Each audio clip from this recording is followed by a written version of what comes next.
Pelajaran ke-12. Hai adik-adik, ini Aunty Rosalind dan saya ada cerita menarik untuk kamu yang bertajuk Kepala Kapak yang Timbul. Ayat hafalan hari ini ialah Galatia 5 ayat 13 yang berbunyi, layanilah seorang akan yang lain oleh kasih. Message untuk cerita hari ini ialah kita boleh menolong orang lain dengan cara yang kecil sekalipun. Pada pendapat kamu, adakah Tuhan tahu tentang semut paling kecil yang sedang berjalan? Ya, Dia tahu. Dan Dia peduli tentang perkara-perkara kecil. Pada suatu masa dahulu, Tuhan telah menunjukkan kepada seseorang betapa Dia peduli tentang satu perkara kecil. Elisa sedang melawat sekolah nabi-nabi di Gilgal.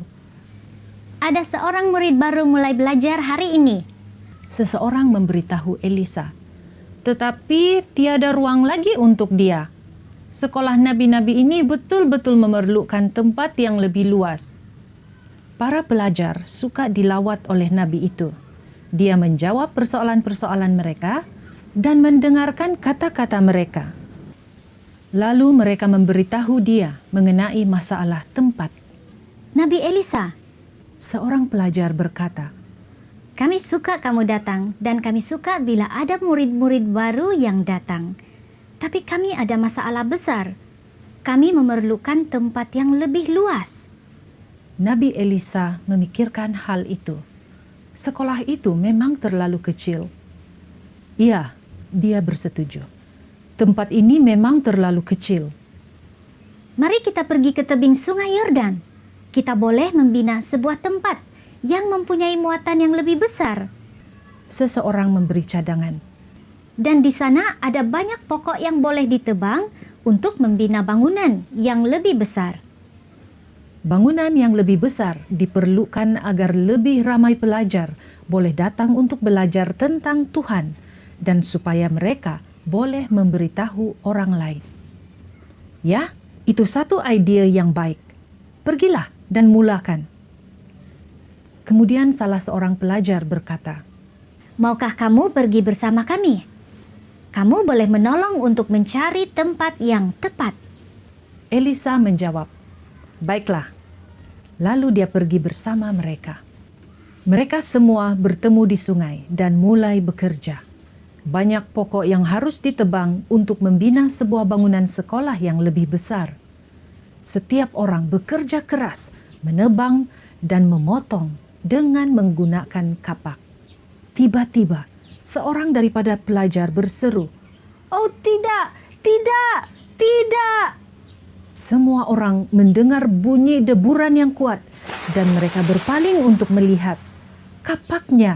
Kepala kapaknya telah hilang. Patutlah pelajar itu begitu susah hati.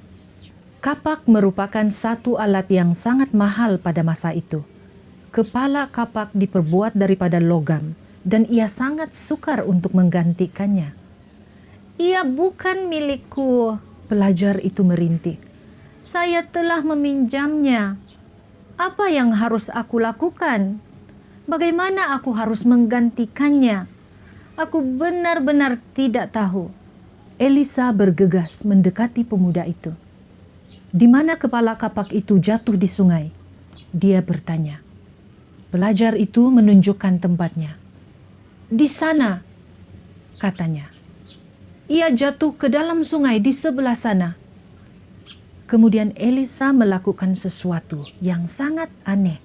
Dia mengambil sepotong kayu dan melemparkannya ke dalam air tepat di mana kepala kapak itu telah terjatuh. Tiba-tiba kepala kapak itu timbul mengapung di atas permukaan air. Ambillah, kata Elisa kepada pemuda tadi. Lalu pemuda itu turun ke dalam air dan berjalan ke arah kepala kapak itu. Dia mengambilnya lalu kembali ke tepi sungai di mana dia memperbaiki kepala kapaknya ke tangkai kapak itu kembali. Semua orang tahu bahwa benda yang diperbuat daripada logam tidak boleh timbul. Jadi, bagaimana pula kepala kapak itu boleh timbul? Ia adalah suatu mukjizat. Tuhan telah menggunakan Elisa untuk melakukan satu lagi mukjizat. Ya, Tuhan peduli tentang perkara-perkara kecil. Dia peduli kalau kita kehilangan satu alat atau sebuah mainan yang dipinjam. Dia peduli tentang semua keperluan kamu.